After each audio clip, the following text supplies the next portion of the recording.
Alors, je vais aller de ces pas souhaiter la bienvenue à Monsieur Dassi et de Bidounte. Monsieur, bonsoir. Merci d'avoir accepté, comme toujours une fois de plus, l'invitation de Afrique Média. Bienvenue sur ce plateau. Oui, bonsoir, chers frères, bonsoir à tout le plateau. Et c'est toujours un plaisir et un honneur pour moi d'être avec vous. Et aujourd'hui encore, je salue tous mes frères sur le plateau avec nous. Et je salue aussi l'aîné Janvier Momo, qui est très bien habillé africainement. Ça permet aux jeunes générations de savoir comment l'Afrique s'habille. Et je salue vraiment, en tout cas, le style. Et aussi, Afrique Média aujourd'hui m'a fait honneur, voilà, de me retrouver sur le même plateau avec Madame Simone Gbagbo.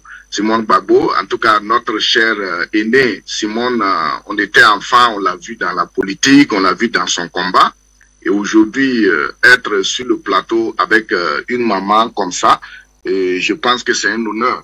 Voilà, c'est un honneur. Et je salue en tout cas son combat. Je suis très ému aujourd'hui de voir cette dame relever toutes ces difficultés et prendre la parole en train de s'adresser aux Ivoiriens. Et je pense que c'est ça aussi l'Afrique, c'est-à-dire être capable de dépasser les choses et pour se parler et aller de l'avant. Et je salue en tout cas tous ceux-là qui l'encouragent, qui sont autour d'elle. Et je salue aussi le fait que les ancêtres lui ont donné la force de se relever et de s'adresser à ses frères ivoiriens. Et je pense que c'est comme ça qu'un jour, on peut espérer construire une Afrique unie malgré les problèmes qu'on a eu à traverser. Et je salue encore la maman Simone Gbagbo. En interview, dans son intervention tout à l'heure, Monsieur Dassi de Bidounte, qu'est-ce que vous a particulièrement marqué? Qu'est-ce que vous avez saisi comme message ce soir de la part de Madame Simone Gbagbo? Merci. Avant de répondre à votre question, permettez-moi humblement de saluer le peuple ivoirien. Et nous sommes voisins et même on a des parents jusqu'en Côte d'Ivoire. Et je salue en tout cas la grandeur de ce peuple. Il faut faire la Côte d'Ivoire pour comprendre que c'est un grand peuple, c'est pas un peuple méchant. Et j'ai dit que la Côte d'Ivoire ne mérite pas ce qui lui arrive et ce qui lui est arrivé. Et c'est pourquoi je retiens une chose dans cette interview. Son combat de parler de la confiance entre les Ivoiriens, c'est très important. Et je pense que c'est un sujet qui nous interpelle tous. La confiance entre les membres d'un village, d'une famille, d'un pays, c'est ça l'essentiel. Parce que ce que Simone Gbagbo dit me rappelle exactement ce que Nazi Boni avait dit au Burkinabé avant d'aller aux indépendances. Nazi Boni avait parlé d'aller vers la paix des cœurs pour aller vers le développement des immeubles, c'est-à-dire le matériel. Et nous avons presque les mêmes problèmes en Afrique parce qu'on a tout hérité de la colonisation. Et aujourd'hui, pourquoi je salue la mémoire de la paix, je salue le peuple ivoirien? Parce que c'est un peuple qui a toujours lutté. Pendant la période coloniale, si vous voyez comment le peuple ivoirien a lutté, et au moment où Ofoy devait changer, virer pour travailler pour la France, et la Côte d'Ivoire a beaucoup subi. Parce que on peut retenir le problème, par exemple, du guébier. Parce que le virement de Ofoy a beaucoup coulé le sang en Côte d'Ivoire. Et vous voyez encore, avec l'arrivée de Ouattara, un autre tournant post-Ofoy, vous avez vu ce que la Côte d'Ivoire a subi.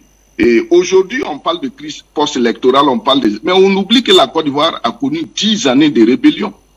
Voilà. Et tout ça, on n'en parle pas parce qu'on manipule toujours notre histoire. Donc, moi, je pense que le fait de parler de la confiance entre Ivoiriens est très important. Et ça devait être même la locomotive de cette question de réconciliation en Côte d'Ivoire. La confiance. Voilà, nous sommes Africains, la parole donnée, ce qu'on se dit, ce qu'on se promet, c'est très important. Donc, aujourd'hui, au lieu de parler des droits de l'homme, de quoi, même la justice est une question de confiance entre nous. Parce qu'aujourd'hui, on va en parler, quand on parle des gens qu'on emprisonne, des gens qu'on arrête, moi, je pense que ce n'est pas la culture africaine. L'Afrique n'avait pas connu de prison. On avait nos manières de régler les problèmes. Et si vous voyez aujourd'hui qu'on a autant de problèmes, c'est parce qu'on fait fi de nos traditions. Et cette question de travailler pour la confiance entre Ivoiriens est très importante. Parce que nous sommes les voisins. Et je me rappelle bien, nous, on partait travailler en Côte d'Ivoire pour payer nos scolarités. Parce que c'est un pays d'abondance. Voilà, c'est un pays d'abondance. Et aujourd'hui, ce pays a connu des problèmes. Et ce qui peut unifier, relancer ce pays, c'est la confiance. Que des Ivoiriens se parlent. Que les Ivoiriens se fassent confiance. Que demain, je ne vais pas te trahir encore. Je ne vais pas, en tout cas, tourner le dos pour piétiner les intérêts du pays. Qu'ensemble, on sache qu'on est frères. Et que cette question, comment on appelle, de migrants, qu'on a appelé d'Ivoiriens et Ivoiro-Ivoiriennes, c'est-à-dire la question de nationalité, que les gens dépassent ça pour faire comme les États-Unis. Les États-Unis aujourd'hui sont le premier pays au monde qui profite de l'immigration. Et une fois arrivé aux États-Unis, même les lois protègent le migrant, même si tu n'as pas le droit pour travailler d'abord. Donc, il faut que la Côte d'Ivoire essaie de revoir sur cette question d'immigration, comment intégrer tous ces gens qui viennent en Côte d'Ivoire pour profiter des intelligences, pour profiter des compétences de ces migrants, afin de bâtir un pays prospère. Moi, je le dis haut et fort, quand vous prenez l'éducation, la Côte d'Ivoire, c'était en tout cas notre exemple au Burkina Faso en matière d'éducation. Moi, je me rappelle, on cotisait dans l'année, si tu as pu avoir 500 francs, tu donnes à tes camarades qui vont en vacances en Côte d'Ivoire, et au retour, ils t'envoient peut-être 2 ou 3 romans. Parce que je me rappelle, dans les bibliothèques par terre, les gens pouvaient payer des romans à 250 francs. Donc, il faut que la Côte d'Ivoire travaille à profiter des migrants. Ces gens qui immigrent vers la Côte d'Ivoire, qu'on profite de leur intelligence. Et c'est comme ça que la Côte d'Ivoire peut relancer les choses. Parce que les questions d'étrangers, les questions de nationalité, les questions de citoyens, il faut qu'on dépasse ces concepts-là pour travailler à l'africain. Comment nos ancêtres ont fait pour vivre ensemble? Il n'y avait pas de papier, il n'y avait pas de pièce d'identité.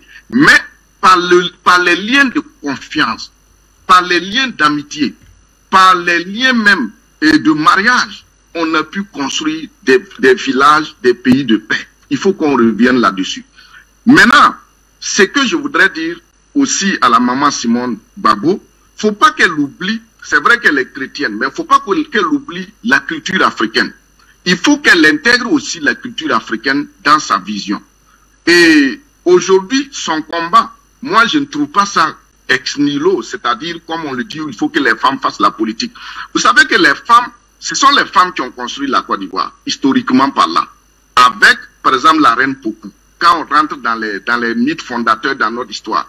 Et pendant la période coloniale, faut pas oublier la marche des Grands Bassam, où les femmes ont marché pour la libération des prisonniers.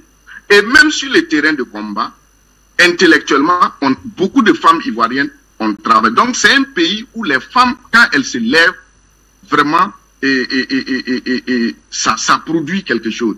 Et Simone Gbagbo aujourd'hui est un cas d'école pour la question de la femme et de la politique faite par les femmes, c'est-à-dire de l'implication des femmes dans la politique. Ce n'est pas les ONG qui nous ont appris cela. En Afrique, la femme est libre d'entreprendre, que ce soit politique, que ce soit économique. Donc Simone Gbagbo, c'est un cas d'école. Donc je termine en disant que j'espère qu'un jour, Simone Gbagbo va écrire ses mémoires. Parce qu'il faut qu'elle le fasse et il faut qu'actuellement, elle mette une équipe en place qui va commencer à travailler sur ses archives pour qu'elle produise ses mémoires en termes de tomes. Parce qu'elle a beaucoup d'expérience, elle a beaucoup subi, elle a beaucoup vu. Et ce sont ces documents-là qui resteront pour la génération future et qu'on va enseigner dans les nouvelles sciences politiques en Afrique. Il faut qu'on arrive à enseigner même nous nos propres expériences. Et Simone Gbagbo, je pense que ce qu'elle fera encore de plus ou qu'elle va ajouter dans son combat, c'est d'écrire grandement ses mémoires pour que demain, elle puisse laisser des témoignages à la nouvelle génération. Merci beaucoup à vous, Monsieur Dassir de Biduntir. Votre message, Madame Gbagbo nous écoute avec toute son équipe. Alors, nous allons aussi recevoir en multiplex Issa Kofi, analyste politique. Issa Kofi, bonsoir. Merci. Bonsoir. Merci d'avoir accepté notre invitation. C'était un plaisir, comme toujours, de vous avoir sur des plateaux de la chaîne de télévision panafricaine Afrique BDA. Bienvenue à vous. Merci. Merci beaucoup, monsieur, de me recevoir. Et je profite de l'occasion pour saluer déjà mes copanélistes tant ceux qui sont sur le plateau que ceux qui sont en duplex via Zoom, et aussi saluer chaleureusement tous les Africains et toutes les personnes peut-être d'origine africaine qui nous suivent aussi et à travers le monde. Je tenais en tout cas à leur magnifier mon amitié et savoir que ce combat-là, pour que nous ayons une Afrique qui fait rêver, où tous les Noirs ont envie d'aller un jour au moins pour connaître comme ça se passe en Europe, avec ceux qui vivent dans les Amériques. En tout cas, ce combat, nous allons le gagner et nous sommes prêts à le gagner. D'accord. Vous aussi, vous avez suivi Madame Simone Gbagbo en début de cette émission. Qu'est-ce qui vous a frappé? Qu'est-ce que vous avez retenu dans l'intervention de cette dame qui est aujourd'hui chef d'un parti politique qui aspire à gouverner la Côte d'Ivoire? Oui. Vous savez, Madame Simone Gbagbo, c'est une dame de valeur. C'est la dame de fer ivoirienne, c'est, je peux dire, la marraine de la politique en Côte d'Ivoire. C'est une dame qui a mis la barre très haut. Et lorsqu'on regarde le parcours de Madame Gbagbo et on voit aujourd'hui certaines personnes qui font de la politique, des femmes bien sûr en Côte d'Ivoire, en tout cas comme on le dit en Côte d'Ivoire, il n'y a pas poteau et c'est totalement le jour et la nuit.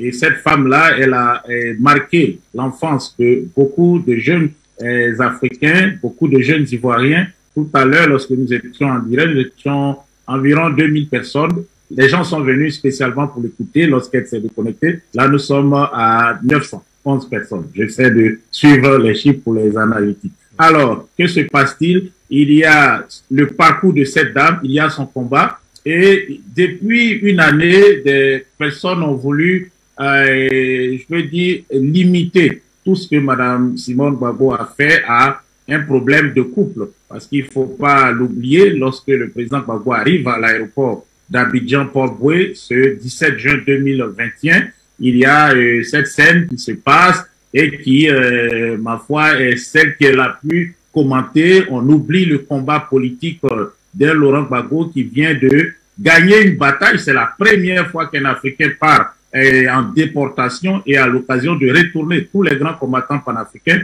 n'ont pas eu cette chance.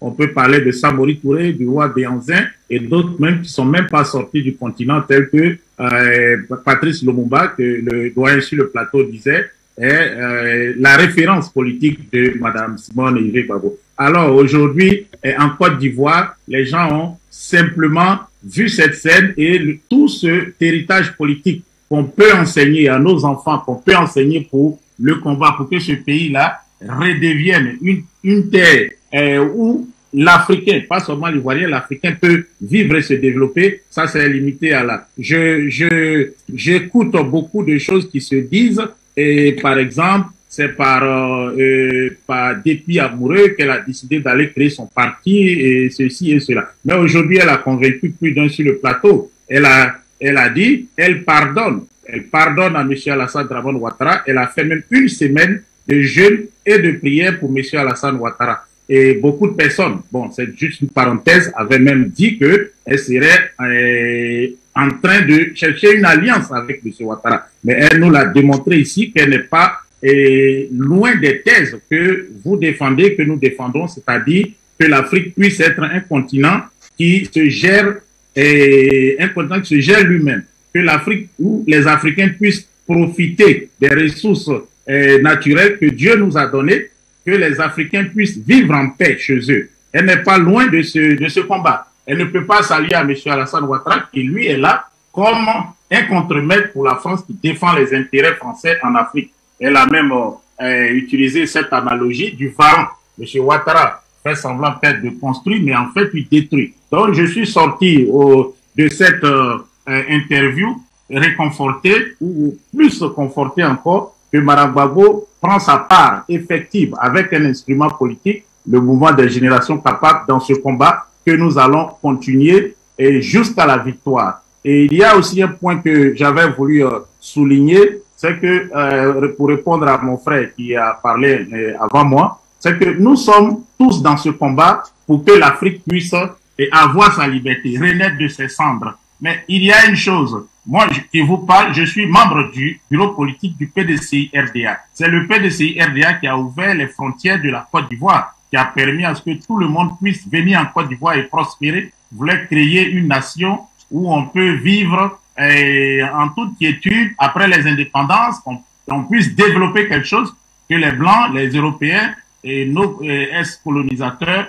allaient quand même voir que ces Africains-là ne sont pas ce qu'on pensait, ce ne sont pas des gens qui sont stupides ou qui ne peuvent pas s'organiser en société. Donc, le président Félix Houphouët-Boigny a permis cela. Aujourd'hui, nous les Africains, nous les Ivoiriens, pardon, nous soutenons le combat du peuple malien, nous soutenons nos frères du Burkina Faso et tous les Africains qui se battent pour avoir l'indépendance. Mais lorsqu'il s'agit de la Côte d'Ivoire, le frère l'a dit, on a un problème. C'est que ceux qui viennent en Côte d'Ivoire, peut-être par le discours identitaire de, par exemple, M. Ouattara ou de son parti, ils se mettent automatiquement, en fait, je ne parle pas de tout le monde, mais la majorité se met automatiquement contre ceux qui sont en Côte d'Ivoire, qui reçoivent les gens. Et ça, c'est quelque chose qui devait changer. Nous sommes tous dans un combat pour se libérer. On ne peut pas être ami avec quelqu'un qui est ami à nous tous, notre ennemi commun. On ne peut pas accepter cela. Peut-être qu'il faut que nos frères et sœurs qui ont compris la démarche de M. Ouattara, qui ont compris la démarche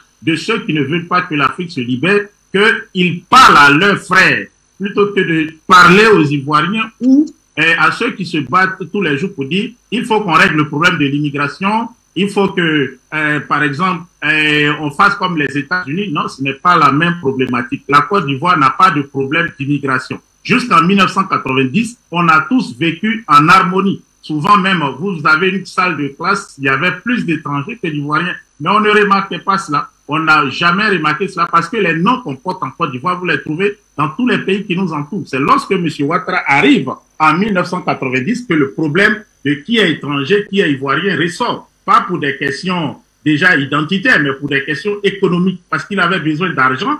Et alors, il a vu que les plus faibles, on peut dire ainsi, parce que lorsqu'il lance la carte de séjour, ce n'est pas contre les Français ou des Libanais qui étaient plus nantis, mais non, c'était contre ses propres compatriotes du Burkina Faso, par exemple, qui étaient 5 millions en Côte d'Ivoire, contre les Maliens, contre les Guinéens, qui étaient, pour M. Ouattara, des personnes qui gagnaient de l'argent en Côte d'Ivoire et qui devaient lui en donner pour que, bon, il fasse une politique pour faire sa publicité. Et c'est cela qui a été à l'origine de tous ces problèmes que nous vivons. Lorsqu'il est en difficulté, il se met avec les étrangers, il dit non, ceux-là ne vous aiment pas, et si je suis pas là, vous n'aurez personne pour vous protéger. Il a fait la même chose avec les religieux, il a fait la même chose aussi avec les Français. Il s'est présenté comme c'est moi qui va défendre vos intérêts. Mais lorsque M. Ouattara n'était pas en Côte d'Ivoire, que le président Félix Houphouët-Boigny, le président Henri Konan Bédié était là, la Côte d'Ivoire était prospère. Tout le monde y trouvait son compte. Tous ceux qui venaient d'ailleurs en Côte d'Ivoire, ils prospéraient. Et ça, on l'a vu dans notre jeunesse et notre adolescence. Mais aujourd'hui, malgré tout ce qu'il fait, si ces personnes-là, nos frères et sœurs qui viennent, comprennent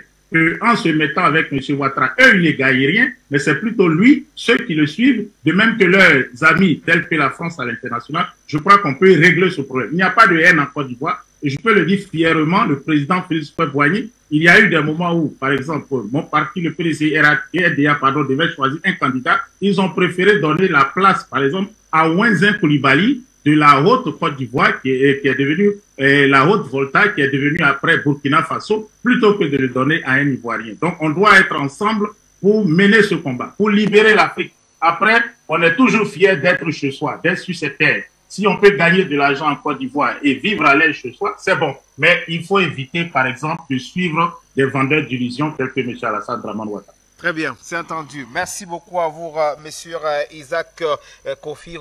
Je rappelle que vous êtes analyste politique. Merci d'avoir accepté notre invitation. Alors, je voudrais aussi souhaiter la bienvenue à un autre invité qui lui aussi est toujours en multiplex.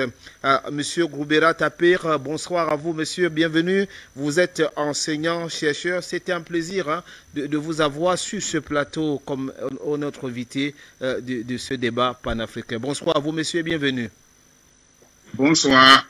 Je salue tous les auditeurs, auditrices d'Afrique Média. Je salue la direction, vous en particulier, toutes les personnes qui permettent que l'émission ait lieu, la direction, Et je salue tous mes frères qui sont en duplex comme sur le plateau. Et je leur dis merci déjà, je dis merci à vous et à la direction d'Afrique Média de m'avoir invité. Merci beaucoup à vous, Monsieur Tapé Groumbera. Alors, vous avez suivi tout à l'heure, comme les autres panélistes, cette interview exclusive de Madame Simone Gbagbo, aujourd'hui à la tête d'un parti politique en Côte d'Ivoire. Elle aspire à gouverner aussi ce pays, aussi apporter des changements pour une nouvelle Côte d'Ivoire. Qu'est-ce qui vous a frappé dans cette interview? Qu'est-ce que vous avez retenu, Monsieur Tapé Groumbera? Oui, merci. Je voudrais, permettez avant même de répondre précisément à cette question, oui, dire qu'il y a un certain nombre d'éléments que je vais mettre en exergue. Déjà, Maître Momo en a parlé. D'abord, on oublie, parce qu'on a toujours présenté Madame Simone Gbagbo comme la première dame, comme l'épouse, mais on oublie qu'elle est enseignante à l'université, elle a un doctorat, donc c'est le docteur Simone Yves Gbagbo. Il faut qu'on le relève. Et donc elle a le docteur depuis 1974, donc c'est pas, ça date pas de maintenant. Donc ça c'est une première des choses. Deuxièmement, Maître Momo l'a dit, c'est une femme que moi personnellement, excusez-moi, moi je l'ai connue depuis on était petit, comme mon frère Isaac Ofi l'a dit, mais que j'admire par son combat. Parce que vous imaginez, en 1982, il y a eu ce qu'on appelait à l'époque, dans ce qu'on appelait le complot BT. Je m'explique. C'est que à la tête du SINARES, le syndicat des enseignants du supérieur, il y avait M. Pierre Kipré. Il y avait donc M. Jadi Zaourou, père à son âme, qui était donc le formateur de la cellule de Mouba. Et vous aviez Laurent Gbagbo, celui-là qui voulait faire la conférence, qu'on a annulé, effectivement. À un moment donné, on était dans un système paternaliste qui continue d'ailleurs, malheureusement. Donc, l'ancien chef d'état-major qui s'appelait le général Zézé Baroua, pour ne pas perdre son poste, parce que celui qui est venu après, M. Thomas Daquin, donc aller réunir les parents du centre-ouest, puisque à l'époque, les BT étaient présentés comme étant l'ennemi. Et en fait, il faut voir que c'est une vision créée par, comme on appelle les Français, les colons. Ça, c'est très important parce que c'est ça, on va prendre des contradictions internes des populations pour en faire des contradictions principales, puisqu'on va parler des hommes de brousse, les BT étant des gens belliqueux, etc. Et donc, cette image a continué de circuler. Donc, en 1982, on va parler un peu du complot des BT. Et à la suite de ça, qu'est-ce qui va se passer? Le président Gbagbo, qui à l'époque était le secrétaire général, enfin, je sais plus, le FPI n'était pas encore créé, dans le groupe des 5 personnes qui seront à la création du FPI, vous avez Laurent Gbagbo, vous avez Simone, parce qu'en ce moment, ils n'étaient pas encore mariés, ils sont mariés en 1989, vous avez Simone Yves, vous avez Pascal Kokora, vous avez Père à son nom Abdraman Sangaré et Boga Doudou, Père à son nom aussi. La seule personne qui était là, c'était la femme, et c'était Simone Yves, qui deviendra en janvier, le 19 janvier 1989, l'épouse du président Laurent Gbagbo. Et donc, cette dame, lorsque dans le groupe, le choix est fait sur le président Laurent Gbagbo, d'aller en exil pour pouvoir véhiculer les idées, c'est elle non seulement qui va assurer la tête du FPI qui est clandestin. Ensuite, comme le SINARES, comme je vous ai dit par rapport à la situation qui s'est posée, le monsieur, comment on appelle, Pierre Kipré, va démissionner de son poste du secrétaire général du SINARES, syndicat des enseignants du supérieur. Simone Gbagbo va assurer l'intérim.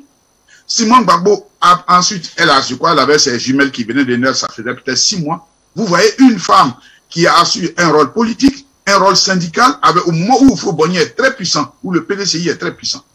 Et elle va assumer ce rôle jusqu'à ce que son mari revienne d'exil en 1988, en septembre 1988. Donc, saluons, chapeau, parce que c'est aussi au niveau du SINARES, donc on va laisser le secrétaire général dans la clandestinité, enfin du SINARES, jusqu'en 1984, quand personnellement le professeur était Marcel, qui était docteur en médecine, va revenir pour assurer donc lors du congrès. Vous voyez, il faut saluer ça. Troisième élément que je voulais ajouter, si vous permettez, c'est que lorsqu'il y a eu la guerre, moi je n'aime pas parler de crise, parce qu'il y a eu la guerre en Côte d'Ivoire, il y a eu 3 personnes qui ont eu droit à des mandats d'arrêt de la CPI. on peut à la limite, je dis à la limite, peut-être dire, bon, pour Laurent Gbagbo, c'est acceptable parce qu'il était quand même le chef de l'État. Mais un mandat d'arrêt de la CPI contre Simone, on ne voit aucune logique. On ne voit aucune logique. Un mandat d'arrêt contre Charles Blé Goudé, on ne voit aucune logique. Parce que les deux que je viens de citer n'étaient même pas membres du gouvernement. Bon, M. Charles Blé Goudé, c'est par la suite, même bon, ministre de la chose, ministre de la Jeunesse, mais ces personnes, non, on ne voit aucune logique. C'est pour vous dire que ces trois personnes, le système de la France-Afrique voulait les éliminer. Et c'est vraiment avec beaucoup de chance. Et ça, moi, panafricain, c'est pour cela que j'ai du respect pour Mme Gbagbo dans son cadre idéologique. Parce qu'il faut que aussi, à un moment donné, nous prenons de la hauteur. Parce que lorsque le docteur Simone Gbagbo s'est trouvé comment on appelle, dans la prison, elle était seule, ce qui lui a permis de survivre, c'est la Bible. Je ne peux pas donc, de facto, en ce qui la concerne, faire abstraction et lui dire de jeter la Bible. Même si c'était un morceau, je ne sais pas quoi, n'importe quoi, au moins ça lui a servi. Voilà quelque chose de fondamental.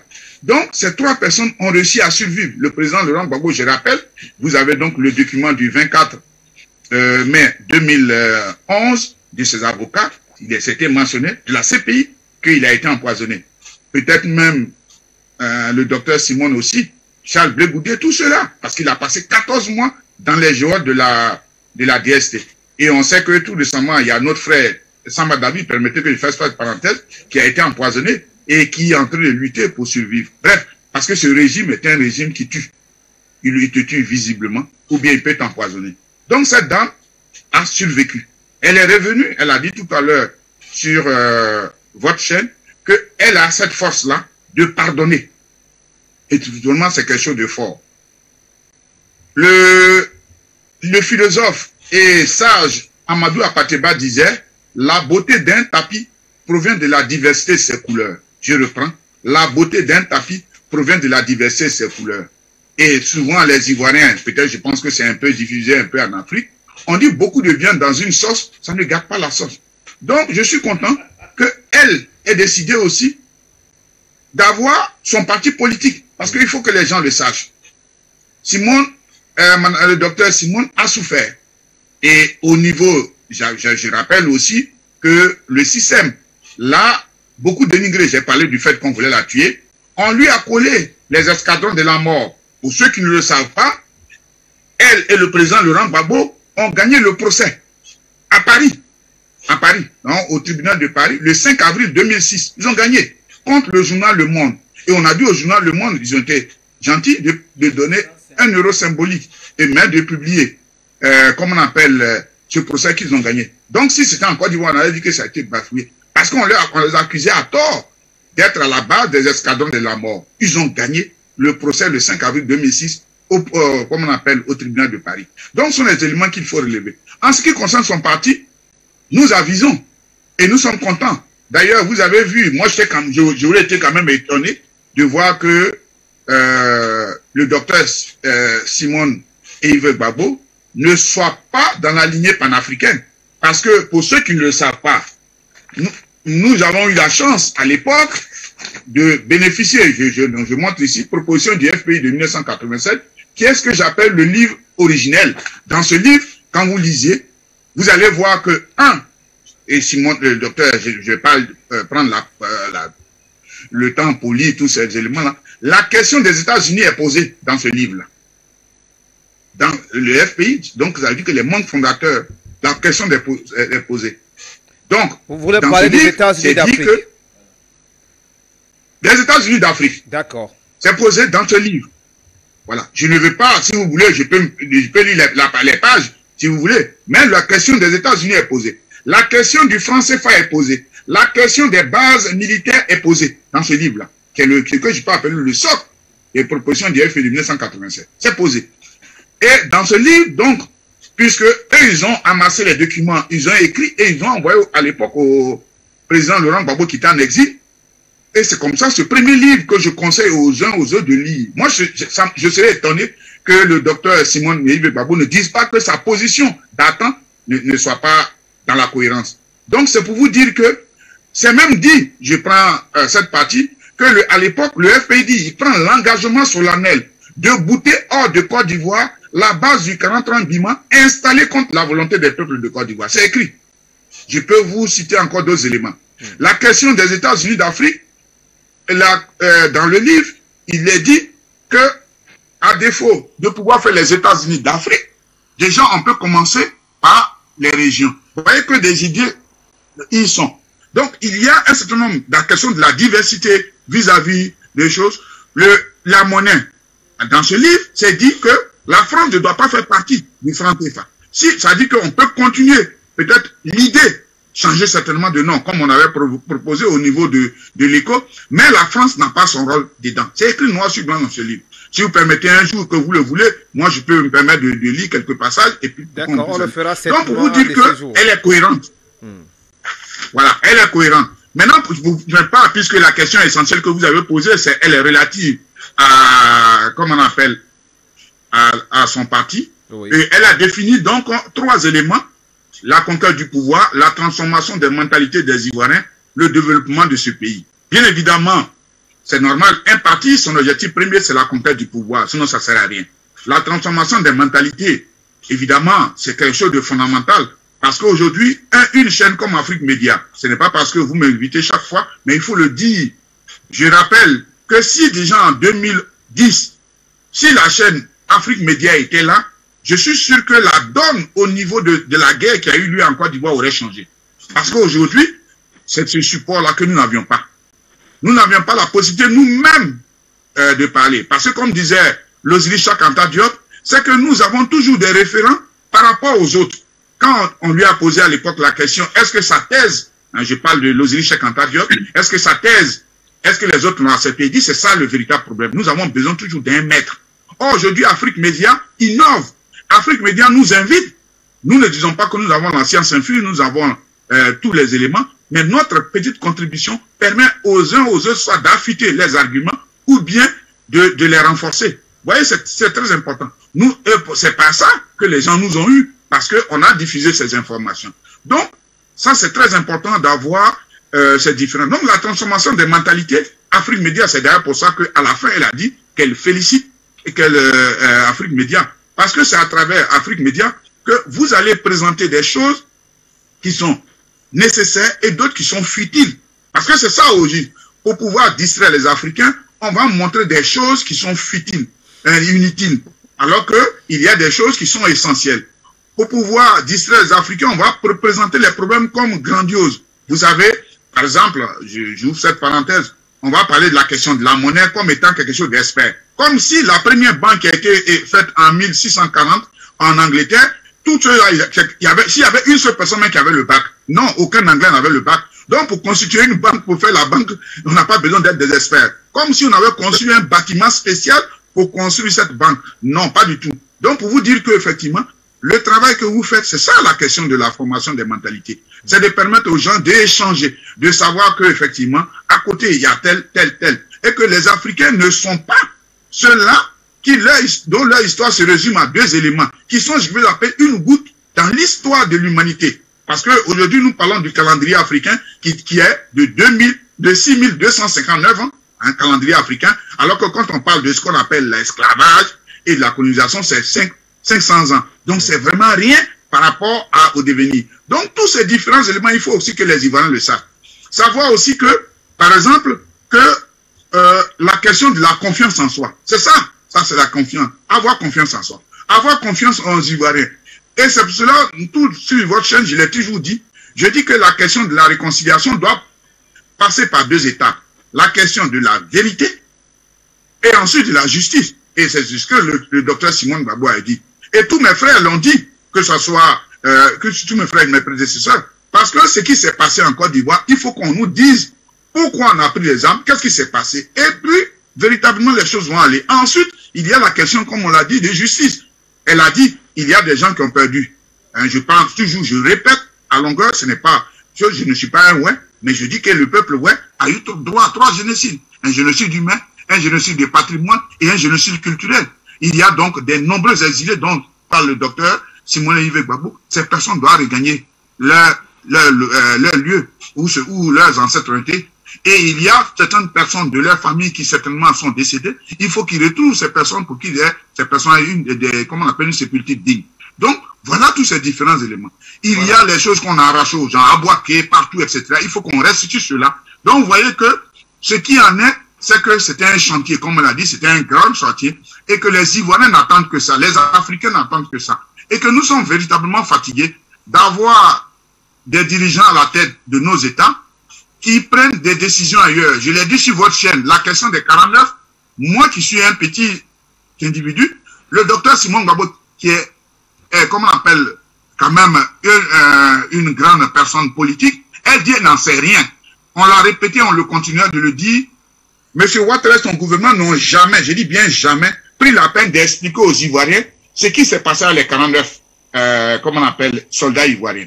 On aura l'occasion, on va évoquer dans la suite de cette émission. On va évoquer tout à l'heure. Nous allons prendre la première, la seule unique thématique de cette émission. Voilà. Merci donc à vous, Monsieur Tapé Goubera. Vous êtes enseignant, chercheur, je le rappelle. Alors, Maître Momo, on va sortir. On a pratiquement fait le tour. Je voudrais bien que on a commencé avec vous, que vous avez suivi les autres panélistes par rapport à cette interview exclusive.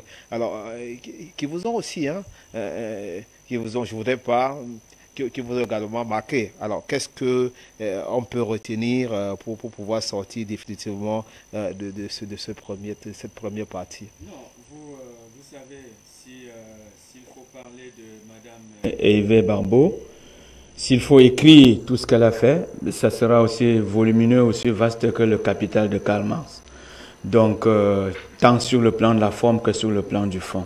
Parce que l'ouvrage que vous regardez, que le copanéliste vient de présenter, déjà à l'intérieur et à cette époque, les grands problèmes qui sont sur la table d'Afrique Média, elles sont évoquées dans le livre, le franc CFA, les bases militaires et puis un certain nombre de paradigmes économiques. Donc, pour nous, il est question de comprendre que Mme Simone Hervé Barbeau est arrivée au stade de la maturité. Et lorsqu'on atteint ce stade de la maturité politique, vous savez, l'âge de la politique, c'est quand on est vieux, c'est pas quand on est jeune.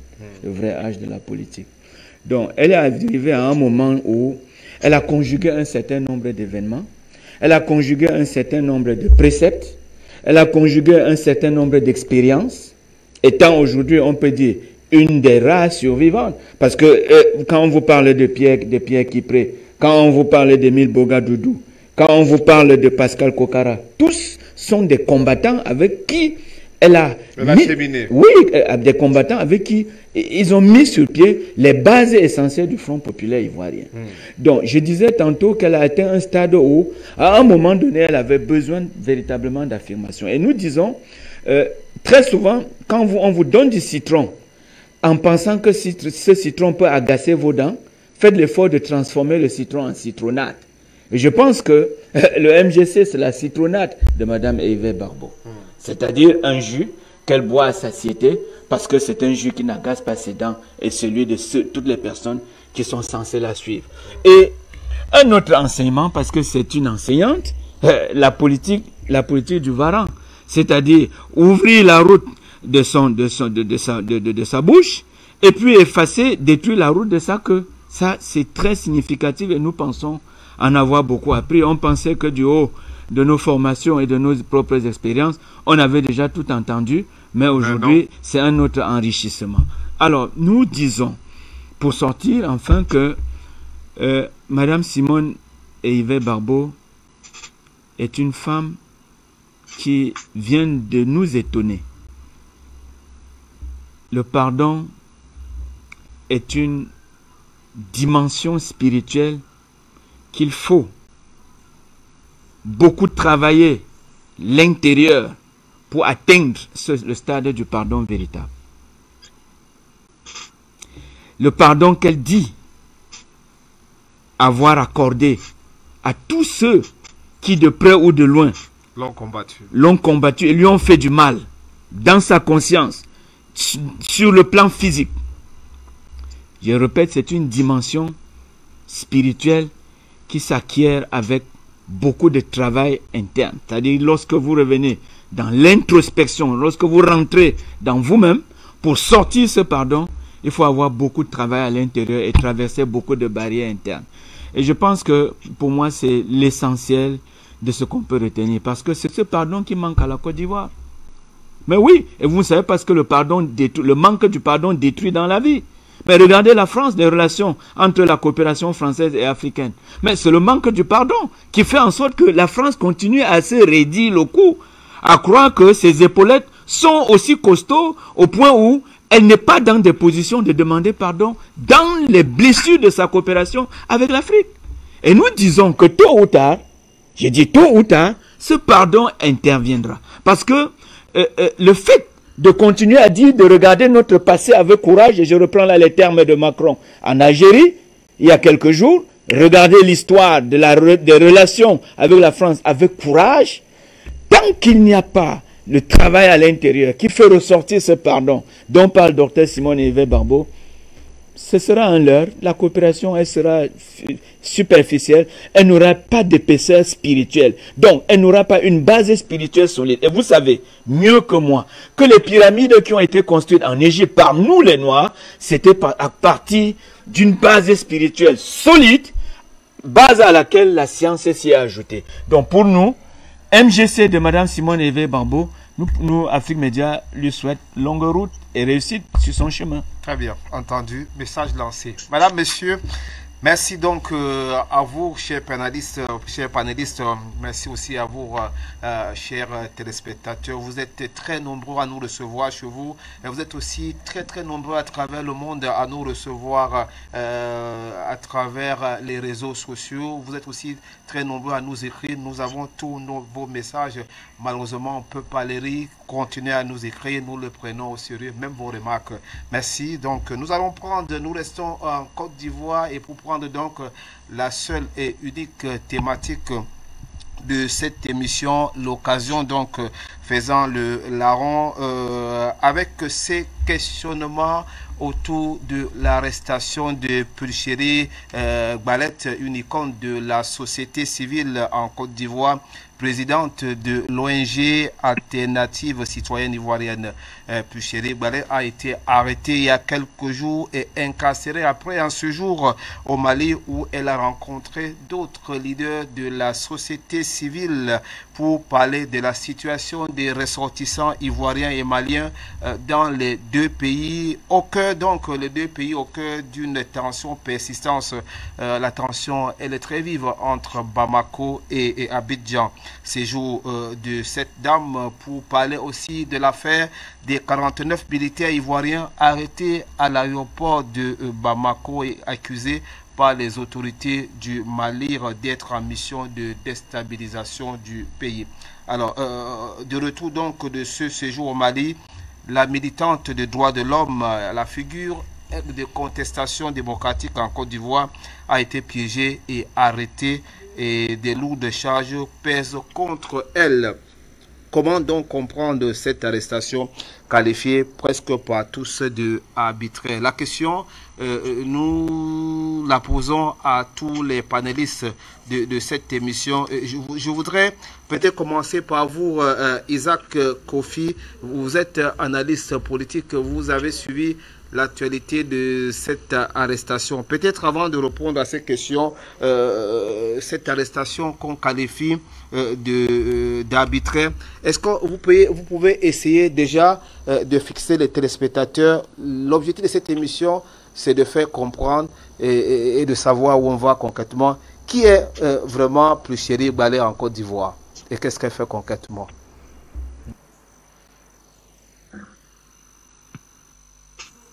Est-ce que vous pouvez activer votre micro? On a un problème avec votre micro. Vous activez, vous reprenez. D'accord, oui. Oui. Madame Pulchérie Gbalette est une militante de la société civile. Elle est présidente d'une association qui s'appelle ACI, Alternative Citoyenne Ivoirienne. Alors, elle était fonctionnaire aussi au Bureau national d'études techniques et de développement, qui est un organisme de l'État ivoirien qui supervise tous les grands travaux, d'infrastructures économiques. Et engagée dans la vie associative, elle s'était opposée au 3e mandat de M. Alassane Dramane Ouattara en 2020.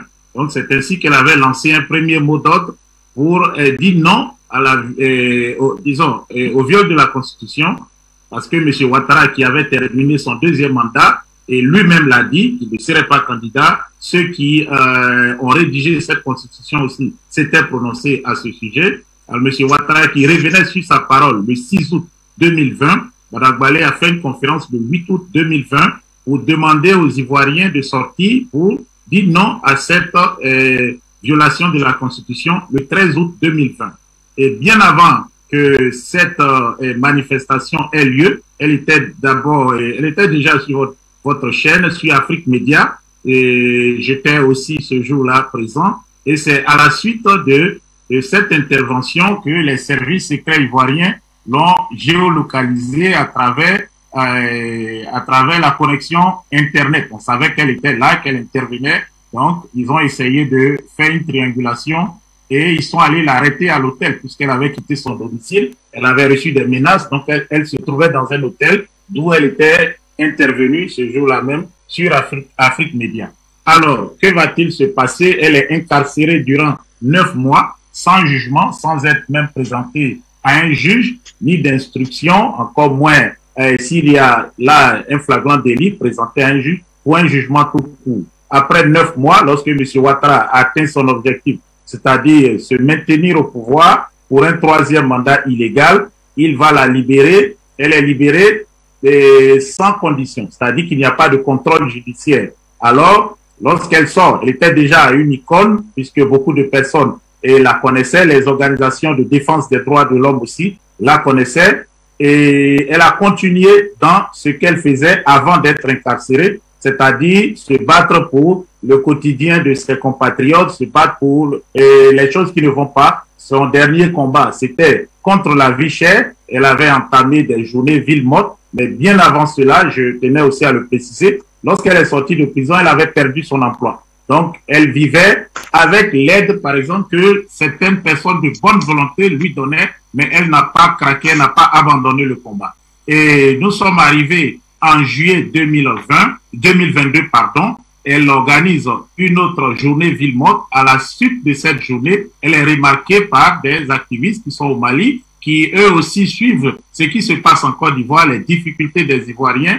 Alors, ces personnes-là l'invitent. Il y a une organisation de la société civile malienne qui l'invite à Bamako. Et elle sera à Bamako. Et pendant ce temps, il y a une crise qui couvre entre la Côte d'Ivoire et le Mali. Il y a l'arrestation le 10 juillet 2020 de 49 soldats ivoiriens et pour mercenariat par le gouvernement de transition au Mali. Donc, elle profite pour s'enquérir de leur état auprès des autorités du Mali. Et puis aussi, elle parle à la diaspora ivoirienne qui vit au Mali, parce que ceux-ci, avec les menaces qui viennent d'Abidjan, et puis aussi les menaces proférées contre la diaspora malienne qui vit en Côte d'Ivoire, c'est tout à fait normal de savoir comment ceux-ci se portent. Est-ce qu'ils sont tranquilles depuis que la tension est montée d'un cran avec, bien sûr, cette affaire de mercenariat, de forces spéciales ivoiriennes. Et c'est au retour de ce voyage à l'aéroport d'Abidjan qu'elle est interpellée une première fois et elle est gardée à vue à la préfecture de police. Son téléphone et son passeport lui sont confisqués. Bien avant de se rendre au Mali, le jour de l'embarquement, elle a aussi été, on peut dire, interpellée puisqu'ils sont restés avec le passeport, aller faire des appels et ils l'ont laissé partir. Donc, je rappelle qu'elle n'était pas sous contrôle judiciaire. Elle se rend à Bamako, elle revient. Tout ce qu'elle fait à Bamako est public puisqu'elle fait des directs, par exemple. Elle poste sur sa page Facebook. Et lorsqu'elle revient, elle va faire cette annonce. C'est très simple. Selon ce que j'ai vu là-bas, si le gouvernement prend cette voie, c'est facile parce qu'elle a eu le temps de parler avec les autorités du Mali et ça, elle sait ce qu'ils attendent. Le gouvernement de Côte d'Ivoire, le gouvernement autoproclamé bien sûr de M. Alassane Ouattara, l'accuse de 3 faits. D'abord, déjà, premièrement, lorsqu'elle est interpellée une première fois, le 3 août, lorsqu'elle arrive à Abidjan, on l'accuse d'atteinte à la sûreté de l'État, c'est-à-dire de vouloir perpétrer un coup d'État et de complicité d'atteinte à la sûreté de l'État. Ces charges-là vont être abandonnées pour d'autres charges. Il y a 3 charges qui pèsent contre elle, c'est-à-dire trouble à l'ordre public, entente avec l'ennemi, c'est-à-dire des activités antipatriotiques, et puis aussi, on l'accuse de saboter les initiatives du gouvernement, on l'accuse d'être en entente avec des personnes et qu'elle aurait voulu croiser les parents des militaires détenus et que à ceux-ci, elle aurait promis qu'elle peut gérer cette affaire une façon de les rebeller contre le gouvernement.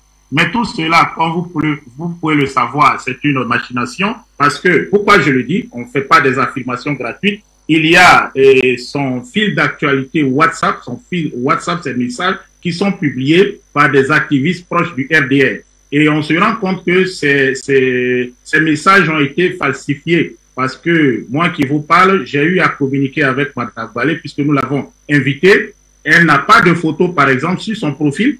Donc, j'étais étonné de voir une photo qui apparaissait avec des messages de, par exemple, 2 400 000 qu'elle aurait distribué à des personnes pour s'aimer le désordre, pour troubler l'ordre public en Côte d'Ivoire, ce qui est archi faux. Mais avant l'arrestation, il y avait des menaces qui lui étaient proférées, et d'abord par des anonymes à travers ses comptes, ses réseaux sociaux, ses comptes sur les réseaux sociaux, sur Messenger, sur WhatsApp, et puis aussi les menaces sont devenues publiques, tel qu'un député, M. Amara Fofana, un député du centre-ouest de la ville de Daloa, qui l'a menacé publiquement dans un poste. On va la récupérer. Et cette jeune dame, elle est sortie de prison, elle n'a pas remercié le président et elle continue d'insulter. Donc, avec tous ces éléments-là, on savait que le pire allait arriver. Ils l'ont invité, pas convoqué, ils l'ont invité à venir récupérer son passeport. C'est M. Alassane Ouattara, selon ce qu'on a appris, lui-même qui ordonne à la police d'interpeller Mme Balé. Donc, lorsqu'elle arrive, elle était ce lundi-là, je crois, à une réunion de son association et on l'invite à venir récupérer son passeport et son téléphone qui était resté plusieurs jours avec la police, plus d'une semaine. Donc, ils ont eu le temps de faire toutes les expertises. Donc, une fois qu'elle arrive, les charges, comme je vous l'ai dit, d'atteinte à la sûreté de l'État et de complicité d'atteinte à la sûreté de l'État sont abandonnées pour d'autres charges, trouble à l'ordre public et puis entente avec l'ennemi. Et puis, on veut lui faire, comment je vais appeler ça, on veut lui faire une déposition. C'est-à-dire, on veut déjà l'interroger. Donc, elle refuse, puisqu'elle est juste venue chercher son téléphone, elle n'était pas avec ses avocats. Ceux-ci vont d'ailleurs refuser d'être complices de la forfaiture et ils ne vont pas se présenter. Mme Balé a été placée sous mandat de dépôt. Elle est écrouée actuellement à la prison d'Abidjan, la maison d'arrêt et de correction. Il y a des organisations de la société civile qui se mobilisent, la diaspora aussi se mobilise. Il y a une manifestation qui est prévue à Paris, de même que d'autres manifestations en Côte d'Ivoire. Pour l'heure, je n'ai pas assez d'informations là-dessus, mais on va communiquer là-dessus. Tout porte à croire que le gouvernement cherchait à museler cette dame,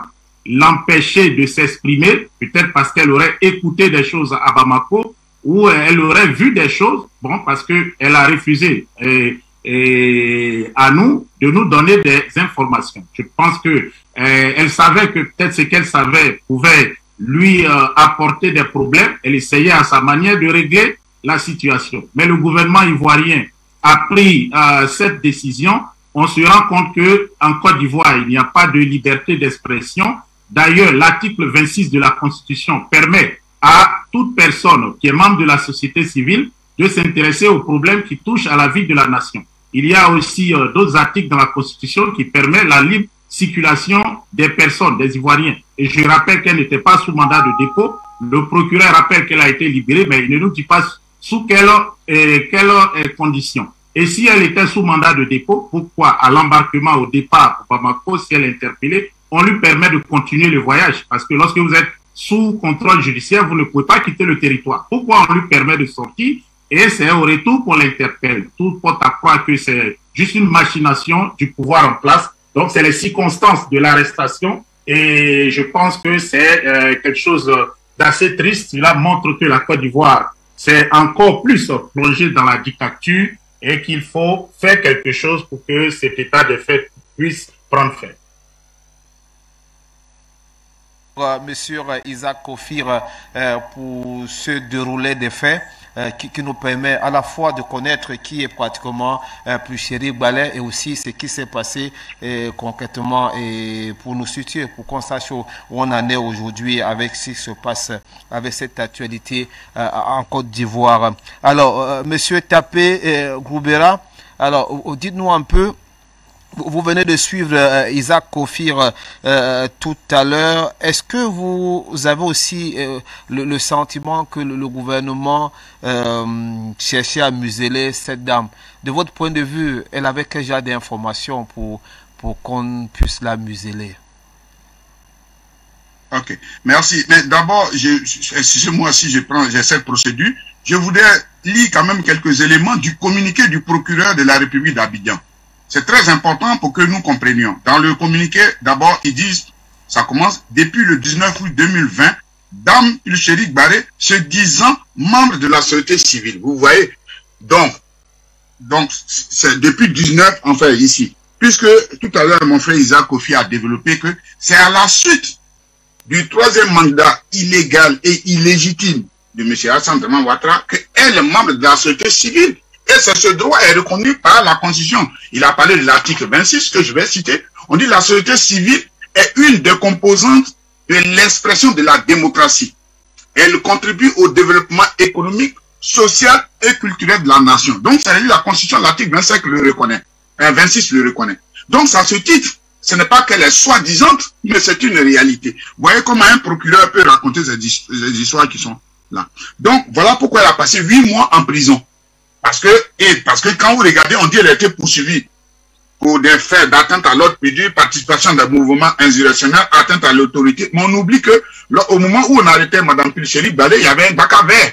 En ce moment, il y avait 25 morts qui ont été causés par les miliciens, ce qu'on appelle les microbes de M. Alassane Draman Ouattara. Le procureur n'en parle pas, ça c'est quand même étrange. Je vais revenir à la question, parce que aussi, le procureur, il dit dans son communiqué que Mme Chérif Balé, elle a été interpellée. Elle n'a pas été interpellée. C'est quand même assez dommage qu'on dise. Elle a été, il y a eu un traquenard qui a été fait et ensuite elle a été kidnappée. Puisque c'est quand même, on a l'impression que la Côte d'Ivoire, je ne peux même pas l'impression, la Côte d'Ivoire est devenue un État voyou. Mme Chérif Balé est connue. On a son passeport et même le directeur, M. Youssouf Kouyaté, qui l'a appelé, pouvait lui dire, madame, venez pour qu'on puisse vous donner, pour vous entendre.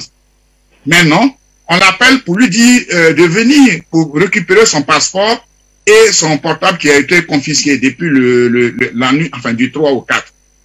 Elle a dit, mais je vais venir à Mozambique. On dit, non, c'est pas la peine. Je rappelle avant que lorsque le 4, elle a été libérée, enfin, ils l'ont auditionnée, et qu'elle est partie, elle était censée revenir le mardi qui a suivi. Elle est venue avec ses avocats, le directeur des renseignements généraux, subitement, en fait, de la préfecture, pardon, autant pour moi, subitement n'a pas eu le temps pour la recevoir, parce qu'elle était à ses avocats. Et la veille, enfin, de son arrestation, on l'appelle, elle dit, mais je vais venir à Mouakou. On dit, non, c'est pas la peine, c'est simplement pour récupérer votre passeport et votre, comment on appelle, votre portable. Donc, pour vous dire que c'est votre téléphone portable. Donc, pour vous dire que quelque part, le régime de Ouattara montre que c'est un régime voyou à qui on ne peut pas faire confiance. Et lorsque la dame se rend là-bas, on la prend, on l'écoute. Et là, vous avez le procureur de la République qui nous dit qu'elle a été arrêtée. Mais c'est pas possible. Ensuite, pendant qu'elle est là-bas, sa maison est fouillée par une vingtaine de personnes. On ne sait pas sur quelle base. Sa mère et ses enfants qui sont là, vous imaginez à 6 h du matin, des gens débarquent et commencent à fouiller votre maison, vraiment dans une peur des enfants qui ont un certain âge. Même, vous voyez, c'est quand même quelque chose. Ça veut dire que ce régime-là n'est pas loin de ce qu'on nous a dit. Ma question, des régimes de la Gestapo. Parce que c'est de quoi a-t-on peur? Pourquoi elle a été, vous le dites ça, c'est votre expression kidnappée, et en même temps, au moment où elle se trouve dans ces conditions, sa maison est pratiquement en train d'être fouillée. Alors, pourquoi cette peur autour de cette dame qui est pourtant très connue en Côte d'Ivoire, qui mène des activités pratiquement pour l'intérêt du pays? Oui, mais en fait, M. Alassane Ouattara vend de la propagande. Donc, il veut qu'on l'applaudisse à souhait. Et donc, c'est ça, en fait. On va vous dire, il construit, c'est l'homme des choses, etc. Même tout ce qui est mauvais, il n'aime pas. M. Ouattara, c'est sa nature. Il n'aime pas la contradiction. Voyez? Et donc, ce qui fait que toute personne qui, à un moment donné, dit que ce qu'il fait n'est pas bon, toute cette personne est regardée. Et c'est le cas de Picheri Balé, qui est parti au Mali, comme l'a dit tout à l'heure mon frère Isaac Kofi, parce que elle est partie, elle a vu, elle a entendu. Elle n'est pas partie dans l'optique d'aller rencontrer les 49 soldats, contrairement à ce que les gens racontent. Elle est partie à l'invitation d'une association sœur. D'ailleurs, sur son mur, elle a publié les photos. Mais on dit comme elle y est, elle veut s'enquérir de voir la situation. Donc c'est comme ça, elle s'en est imprégnée. Mais ce que certainement elle a compris, est que dans le communiqué, on dit qu'elle a refusé de parler. Parce que les autorités, enfin, policières, ont voulu qu'elle dise ce qu'elle a vu. Elle dit, mais je suis allé dans un objectif bien précis. Et donc, ils insistent sur ça. Donc, ils savent qu'elle sait. Et c'est ça qui est un peu leur peur, puisque dans le communiqué, ils disent qu'elle sabote comment on appelle, la démarche de la diplomatie ivoirienne. Mais je suis quand même étonné. Ces mêmes autorités ont envoyé, il n'y a pas longtemps, des religieux. Donc, ce qui veut dire qu'en dehors de ce qu'ils appellent la diplomatie de la présidence, d'autres personnes peuvent aller. Si une personne vient et qu'elle a des informations, on peut essayer de voir comment on peut faire. L'objectif final, c'est de libérer les soldats, oui ou non. Mais je pense qu'elle a découvert quelque chose et que véritablement, ils ne veulent pas le savoir. Parce que jusque-là, je vous l'ai dit dans la première partie, que même le docteur Simon Ibeban, qui est quand même une personne d'un calibre assez élevé, ne sait même pas ce qui en est des 49 soldats. Je rappelle à toute fin utile que le contingent ivoirien se trouve à Tombouctou. Que faisaient ces 49 soldats à Bamako? Ça, c'est une première question. Pourquoi des soldats ivoiriens payés par le contribuable sont engagés par une société privée qu'on appelle le SAE, Sahel Aviation Service? Pourquoi? Et pourquoi ces gens sont arrivés avec sans ordre de mission? Pourquoi avec des armes on y paraît qu'ils sont au-delà de 49 personnes? Pourquoi? Il y a tellement de questions. Et je pense que c'est ça qui est la préoccupation, parce que certainement, on l'a dit ici, M. Ouattara Macron veut faire la guerre au Mali en prenant la Côte d'Ivoire. Et pour ça, Madame, comment on appelle, Picheri Balé, elle veut éviter ça. Parce que les Maliens, les Ivoiriens, les Maliens n'ont aucun problème entre eux. Nous sommes des familles qui sont interpénétrées. Voilà ce qu'elle voulait éviter. Et ça, les gens ne veulent pas, parce qu'il faut créer les incidents. Puisqu'on a pris des personnes en Côte d'Ivoire avec des drapeaux pour dire oui, qu'on est qu'à aller les libérer. D'autres même sont allés avec des idées saugrenues pour dire qu'il fallait bloquer les quelques milliers, les quelques dizaines de militaires qui étaient en formation en Côte d'Ivoire. Vous voyez ces idées qui sont propagées. Donc c'est vraiment la propagande, c'est cette peur que nous comprenons la réalité. C'est ça, je l'ai dit sur votre chaîne, que moi, je préfère que maintenant on essaie de régler ça en douce que de vouloir faire. Parce que si l'affaire sort au grand jour, c'est nous les Ivoiriens qui allons avoir. Parce que tel que nos autorités refusent de nous dire ce qui en est, ce qui s'est passé, de donner des réponses à des questions simples, ça veut dire qu'il y a un guide sur roche. Et voilà le véritable problème auquel nous sommes confrontés. Et sans compter le fait même que ce régime, je l'ai dit, c'était un régime de dictateur. M. Ouattara, rappelez-vous, est arrivé au pouvoir par là. C'est pas moi qui l'ai dit, c'est Nicolas Sarkozy qui l'a dit. Il dit on a dégagé Gbagbo, on l'a installé.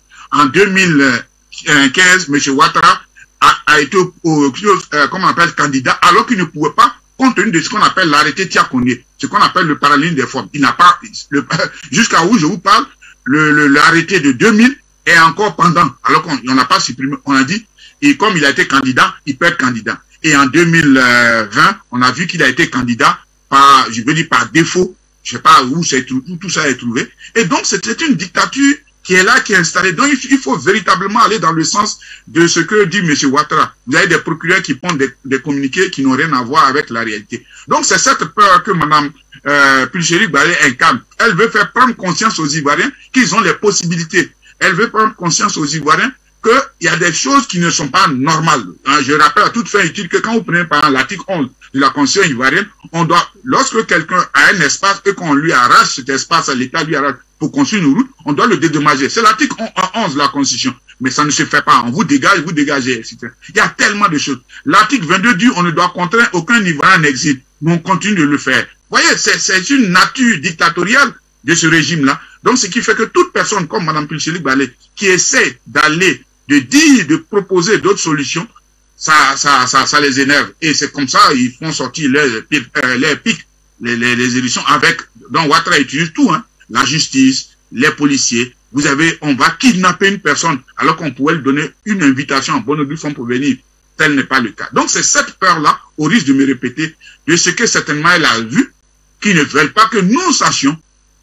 Et c'est ça que les Ivoiriens sachent, certainement que les Africains sachent, parce que les autorités du Mali ont expliqué à leur population. Et c'est, voilà, je pense que ça c'est, et c'est pour cela qu'on l'a arrêté, de peur qu'elle rencontre les parents de ces militaires pour qu'ils sachent ce qu'il y en est, parce que certainement, il paraît qu'elle aurait rencontré, je dis il paraît, le juge, hein, dans l'affaire, et que si le juge a présenté les documents, puisqu'on nous parle de 4 versions, s'il y a eu comment on appelle, les images, des armes et autres, tout ça, certainement, l'identité de ces personnes-là, ça peut poser véritablement problème. Voilà un peu ce qui fait peur à ce pouvoir. Et pour le moment, cette femme, elle est sortie, elle est toujours, comment je vais dire, debout.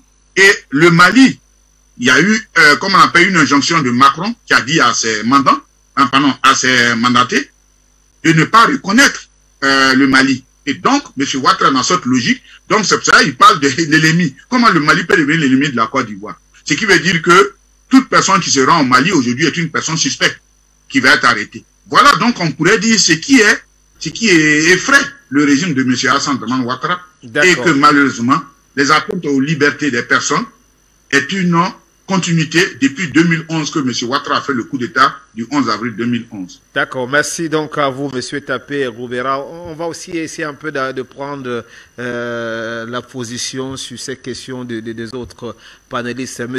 Dassir de Bidounté, alors dites-nous, vous suivez cette actualité de la Côte d'Ivoire, actualité autour de l'arrestation de cette militante de droits de l'homme, cette grande actrice, cette icône de la société civile ivoirienne. Alors, quelle réaction après ce que beaucoup appellent arrestation arbitraire? Oui, merci. Je pense que j'évoquais le rôle sacré que les femmes jouent en Côte d'Ivoire, dans l'histoire de Côte d'Ivoire. Et vous voyez encore, c'est une femme. Et à quel tournant? Dans cette bataille, cette guerre du Mali pour se libérer, et aussi dans cette implication directe de la Côte d'Ivoire dans les affaires du Mali, parce qu'on a vu comment Ouattara se comporte vis-à-vis du Mali. Ça, c'est d'un. Et deuxièmement, c'est pas du nouveau, parce que si on s'étonne, c'est comme si on ne connaît pas Ouattara. C'est une logique que ce monsieur est en train, en tout cas, d'accomplir.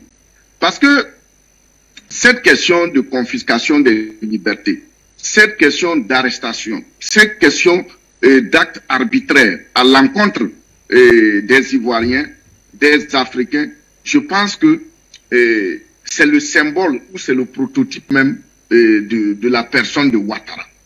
Parce que c'est pas aujourd'hui que des choses comme ça se passent. Et si vous voyez que Ouattara et son régime s'excitent comme ça, ça veut dire qu'il y a beaucoup de choses que cette affaire des 49 soldats cache.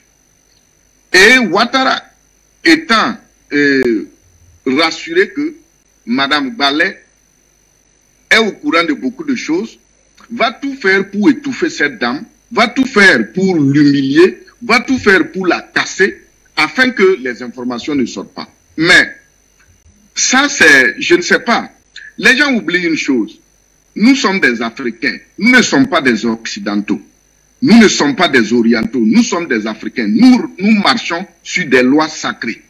Il n'y a pas, c'est pas du complexe. Pour celui qui connaît l'Afrique, qui connaît l'histoire du monde, c'est l'Afrique, c'est le lieu du sacré. Il y a des choses qu'il faut éviter de faire. Moi, je pense que actuellement, cette affaire est le début de la chute du régime Ouattara. Parce que voilà un pays, voilà un président qui est un nando-colon, qui ne travaille pas dans le sens de construire son pays, mais toujours travaille à détruire son pays. Cette pauvre dame a quoi avoir avec l'affaire des 49 soldats? Elle a quoi avoir? Il y a eu le problème s'est posé. l'État ivoirien n'a pas été digne. Le président Ouattara, malgré tout ce qu'il dit de lui-même, malgré tout ce qu'on dit de lui-même, l'État de Côte d'Ivoire n'a pas été digne de sortir expliquer à son peuple, voilà ce qui s'est passé. Voilà ce qui se passe. Voici ce que nous entamons, nous voulons faire. Mais on est sorti en train de manipuler l'information. Et comme Ouattara, c'est un spécialiste de l'usage de l'identité, il est en train de manipuler les identités, il est en train de manipuler les sensibilités pour pouvoir, disons, rendre l'affaire ingérable, et en ce moment, il va se frotter les mains. Mais si une Ivoirienne a eu la chance d'être accueillie par les Maliens pour pouvoir parler de cette affaire de 49 soldats, mais on doit lui dire félicitations, on doit lui dire merci, on doit reconnaître sa grandeur du fait que le Mali a eu, en tout cas, le courage de l'écouter, lui a donné une certaine confiance. Et qu'est-ce qu'il faut faire en retour? Les autorités ivoiriennes devaient écouter cette dame pour voir dans quelle mesure ce problème peut être résolu. Mais si au contraire, au lieu d'encourager, de féliciter cette Ivoirienne, cette compatriote qui a travaillé, en tout cas, à établir un pont entre les Maliens et les soldats, mais ils ne le font pas. Et maintenant, on cherche coûte que coûte à déstabiliser la dame. Ça veut dire qu'il y a quelque chose qui ne va pas. Ça veut dire que véritablement, il y a quelque chose qui ne va pas. Et qu'est-ce qu'il faut faire?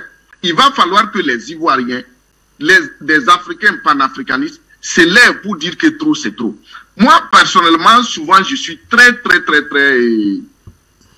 dérangé dans cette manière africaine de gérer les choses. Parce que nous avons tout pris chez les Occidentaux en ce qui concerne les mauvaises choses. Vous savez, le droit, Marx a critiqué le droit depuis longtemps pour dire que le droit est à la disposition du bourgeois, de la classe dominante. Et aujourd'hui, c'est ce qu'on voit. C'est ce qu'on voit. Parce qu'on ne se met pas quelque chose dans la tête. Entre nous, nous vivons dans un même pays. Comment se fait-il qu'on peut créer de l'injustice contre un propre compatriote, comme une propre compatriote, et après c'est pour venir parler de réconciliation, c'est pas pour parler de ceci, cela. Moi je pense que c'est injuste. Et il va falloir que nous travaillions à nous donner de la dignité nous-mêmes avant que les gens ne nous respectent. Parce que cette affaire, ça fait honte. Ça fait honte à toute l'Afrique qu'on arrête un compatriote, une compatriote dans le cadre d'un tel dossier. Bien au contraire, on doit utiliser sa personnalité pour pouvoir voir comment on va régler la question, même si elle n'est pas diplomate, elle n'est pas une officielle. Mais Ouattara veut toujours manipuler les choses, parce qu'on sait que la dame n'est pas à sa disposition. C'est pas lui qui a envoyé la dame, c'est pas lui qui manipule la dame. Donc la dame, c'est sa carrure, sa personnalité, la confiance que les gens ont eue en elle, qui l'ont amenée à ce niveau. Et Ouattara est convaincu que elle a toute la documentation sur cette crise. Parce que si les Maliens l'ont fait confiance et l'ont écouté sur ces sujets, ça veut dire qu'elle a toute la documentation. Donc il faut totalement la noyer pour pouvoir étouffer les choses en Côte d'Ivoire. Et moi je pense que c'est le début même d'une chute de Ouattara, parce que je suis convaincu que les Ivoiriens ne vont pas accepter cette affaire. Parce que trop, c'est trop. Tu ne peux pas créer des problèmes avec les pays voisins. Et à l'intérieur encore, les Ivoiriens qui se lèvent pour dire qu'il faut qu'on règle ça. On veut encore les déstabiliser. Donc, trop, c'est trop. Et il va falloir que, je ne sais pas, Ouattara lui-même ait le courage de regarder ce qu'il est en train de faire à la Côte d'Ivoire. Merci beaucoup. Il a combien de militaires dans ces prisons? Il y a combien de militaires ivoiriens dans les prisons? Et si cette question vient, Ouattara doit se calmer et puis dire comment il faut travailler à régler ça pour ne pas que ça soit un autre problème. Mais on ne peut rien faire. Ouattara, c'est Ouattara. On sait comment il est arrivé au pouvoir. On connaît son histoire. Donc, il ne faut rien attendre de positif sur ce monsieur. Les Ivoiriens doivent se lever et de façon pacifique essayer de régler ce problème, parce que c'est un monsieur, là où il passe c'est le sang, là où il passe c'est la destruction. Il n'a jamais eu, c'est pas des Africains au fait, ils ont la peau noire, mais le fond là, c'est pas africain. Moi je ne pense pas que si pour quelqu'un qui a reçu une éducation familiale normale, c'est-à-dire qui est aussi le président d'un pays, on n'arrête pas une compatriote qui est en train de travailler pour construire le pays. En quoi cette dame est en train de déstabiliser la Côte d'Ivoire? D'accord. En quoi cette dame est en train de déstabiliser la Côte d'Ivoire? Et on pose des actes comme ça, et des procureurs aussi de la justice n'est pas capable de critiquer. Un pays ne peut pas fonctionner comme ça. Il faut que les magistrats africains, les hommes de droit africains aient le culot de se rééduquer. Il y a des dossiers, si on amène sur ton bureau, tu dois dire, merde, comment un procureur qui a reçu une formation, qui est lourdement payé par l'État, par le contribuable, peut accepter, accueillir des dossiers comme ça et puis s'asseoir avec sa toge qu'on a payé à coups de millions pour dire qu'il est en train de traiter les dossiers. Il faut que les juristes africains aient le culot, aient le minimum de décence pour pouvoir affronter certaines choses. Non, il faut que l'Afrique arrête. Pourquoi on nous piétine en international? Parce qu'à l'intérieur, on n'a pas de juristes dignes de ce nom. On n'a pas de gens qui ont fait le droit. Ils ont eu des diplômes pour manger, mais ils n'ont pas fait le droit, c'est-à-dire pour défendre la justice, pour dire le droit, pour défendre les pays, les compatriotes. C'est pourquoi vous verrez à l'extérieur, des Africains ont des problèmes, on ne voit pas de juristes parler.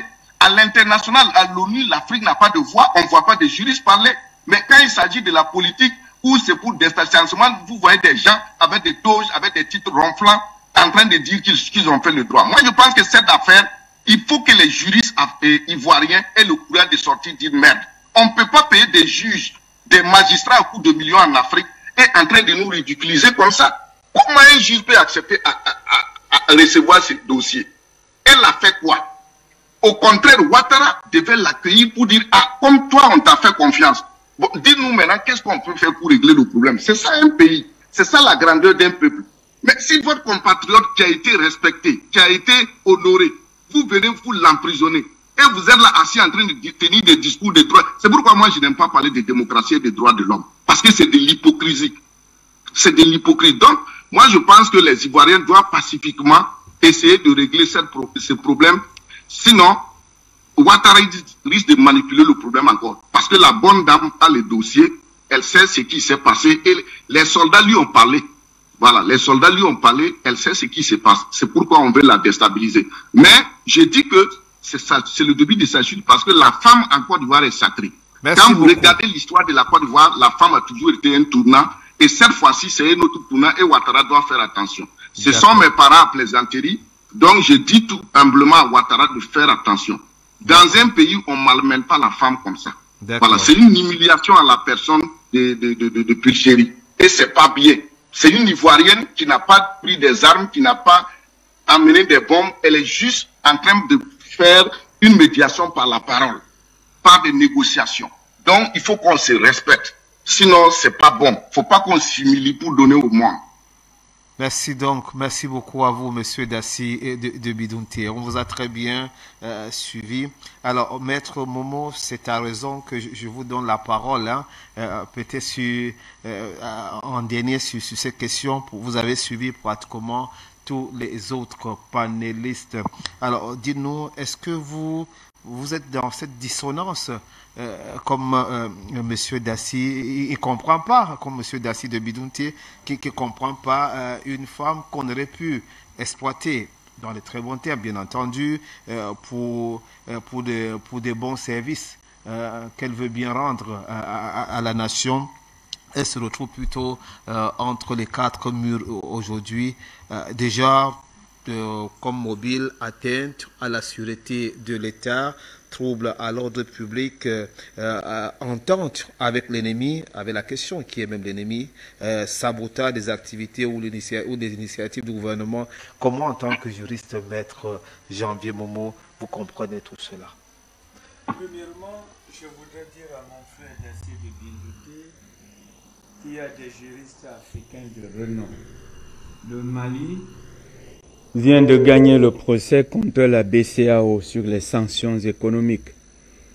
Le juriste malien vient de concocter un dossier en béton armé pour le Conseil de sécurité au sujet des violations de l'espace surjacent du territoire malien et de la fourniture des informations et de l'armement par la France des djihadistes maliens. Nous, ce dossier, ils sont suivis. Je voulais dire aussi à mon frère, je comprends, le sociologue qu'il est, que Sékou Touré a dit l'ennemi de la révolution, c'est la confusion. C'est-à-dire de mettre dans le plat et de fourrer dans un même plat tout ce qui est bon et tout ce qui est mauvais. Alors, si nous revenons dans le cas d'espèce, je m'étonne comment des Africains continuent de s'interroger sur le procureur d'Abidjan, Adou Richard. Mais il est le reflet de la politique du pouvoir. Mais comprenez que en Côte d'Ivoire, le président Alassane Dramane Ouattara a un permis de chasse. C'est-à-dire que le permis de chasse vous permet, lorsque c'est l'Occident et surtout la France qui au devant vous donne ce permis de chasse, alors vous pouvez tuer, vous pouvez piétiner la Constitution, vous pouvez envoyer des mercenaires au Mali, vous pouvez demander la justification, des justifications aux Nations Unies qui par après vous disent que vous êtes en train de mentir et cela ne vous fait pas réfléchir. Vous pouvez arrêter Edith Ballet parce que vous vous rendez compte à un moment donné, et puis chérie Edith Ballet, parce que vous vous rendez compte à un moment donné qu'elle a des informations top secrets que vous ne voulez pas que la population ivoirienne soit au courant. Vous pouvez, c'est ça. C'est ça. C'est le combat que nous menons, monsieur Mali. C'est le combat que nous menons depuis 12 ans. C'est-à-dire celui de distinguer en Afrique ceux des chefs d'État qui ont le permis de chasse et ceux qui n'en ont pas. Quand vous avez le permis de chasse, vous pouvez vous permettre tout, comme les ados. Mais lorsque vous n'avez pas le permis de chasse, vous avez plutôt la malchance d'être chassé.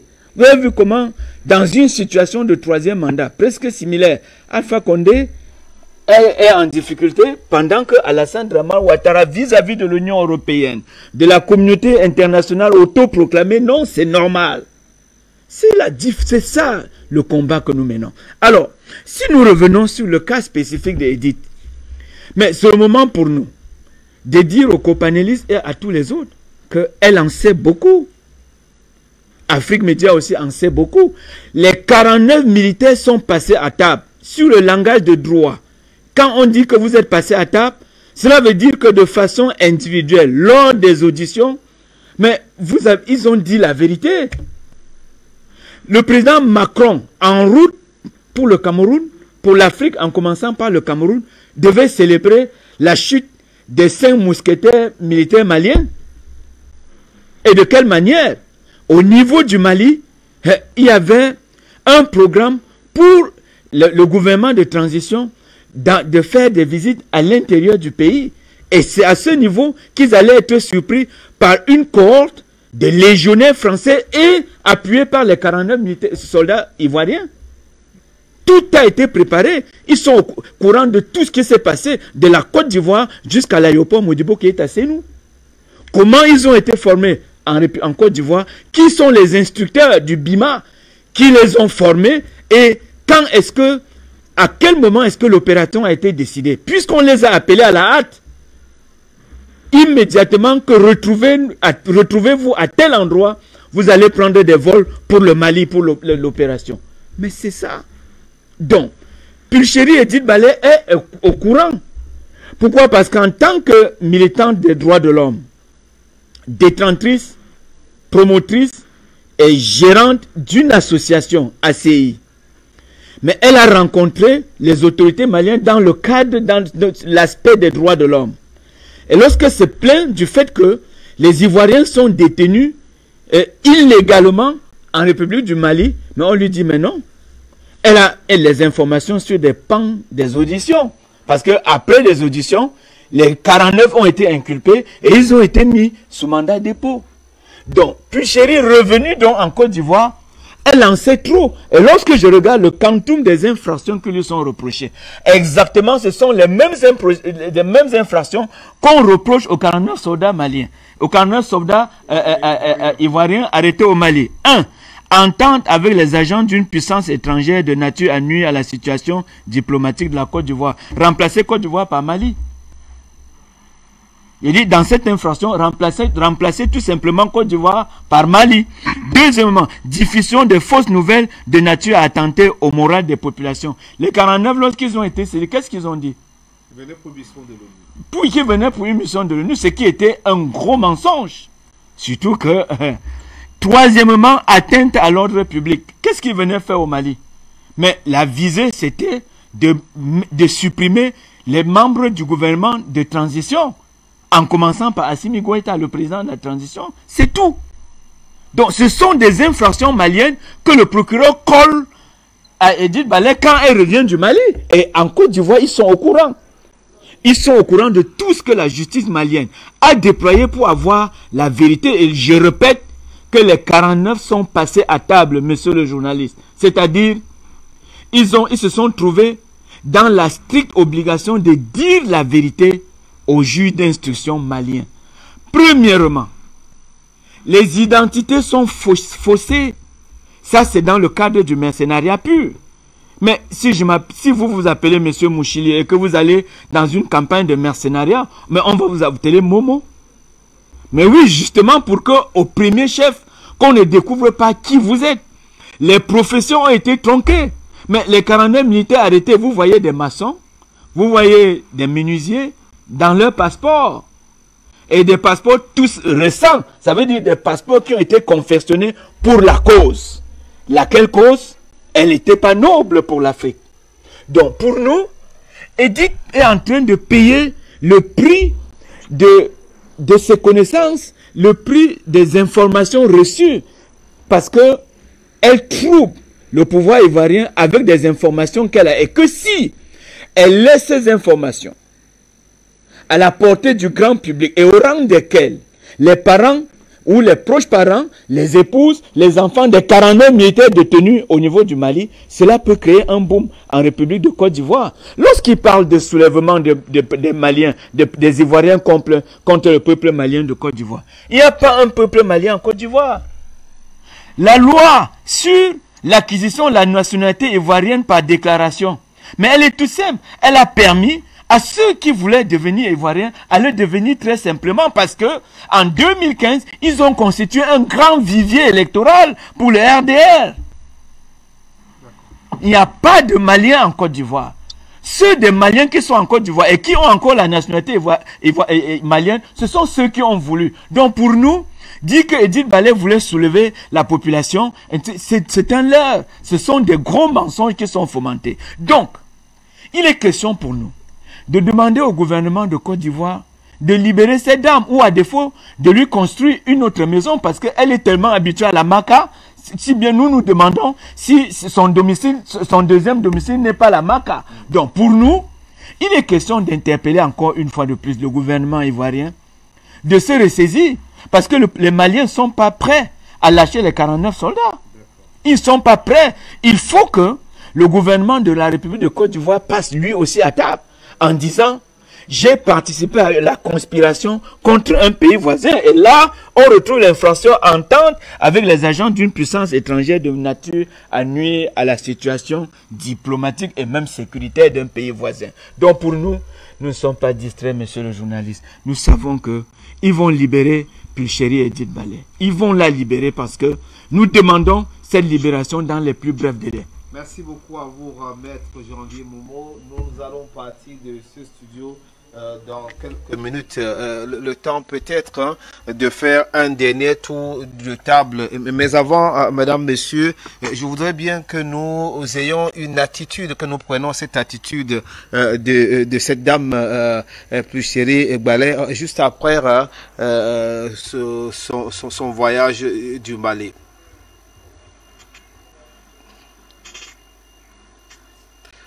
Alors, si c'est prêt au niveau de la réalisation, je voudrais bien que nous prenions quelques extraits, quelques phrases de Pulchéry Ballet face à la presse après son retour du Mali.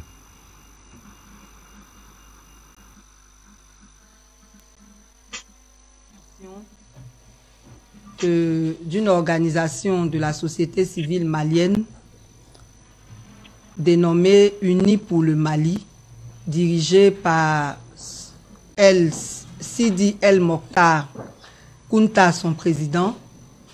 Et l'invitation est intervenue à une période où on bouclait une mission sur la réconciliation. J'étais très fatiguée, donc j'ai estimé que je pouvais profiter de cette invitation pour me reposer un peu. Donc je suis allée au Mali à la fois pour me reposer, mais aussi pour un partage d'expérience avec la société civile du Mali. Donc, une fois arrivé au Mali, il m'a semblé normal de chercher à savoir si les Ivoiriens vivant au Mali n'avaient pas de problème de cohésion sociale avec leur tuteur. C'est ainsi que j'ai demandé à rencontrer l'Association des Ivoiriens au Mali. J'ai été reçu par le président et son secrétaire général qui m'ont assuré qu'il n'y avait pas de problème majeur, en tout cas pas dans leur rapport avec les Maliens, mais que depuis que le problème des 49 militaires était survenu, il y avait des tracasseries au niveau des contrôles, puisque des rumeurs d'infiltration couraient, ou du moins courent toujours là-bas. Donc, en dehors de ces tracasseries, il n'y a pas de problème majeur. Donc, je pourrais vous rassurer que les Ivoiriens au Mali ne subissent aucune menace. Cependant, ils m'ont chargé de sensibiliser la population ivoirienne sur leur réaction sur les réseaux sociaux. La violence dans certains propos n'est pas en leur faveur, parce que eux ils vivent là-bas et ça déplaît à certains Maliens qui leur font quand même voir certains commentaires, certaines réactions. Donc ils m'ont chargé de dire aux Ivoiriens d'être modérés dans leur langage, d'autant plus que ils ne savent pas réellement ce qui se passe dans cette affaire. Ils m'ont aussi confié qu'ils avaient certaines difficultés quant à l'encadrement des Ivoiriens là-bas, parce qu'on les appelle souvent en situation d'urgence, parce que quelqu'un a un problème avec la police ou avec un Malien. Et parfois, ce sont des interventions qui nécessitent des frais, alors qu'ils n'ont pas de subvention pour effectuer ce travail-là. Il paraîtrait qu'avant, il existerait une subvention pour la diaspora.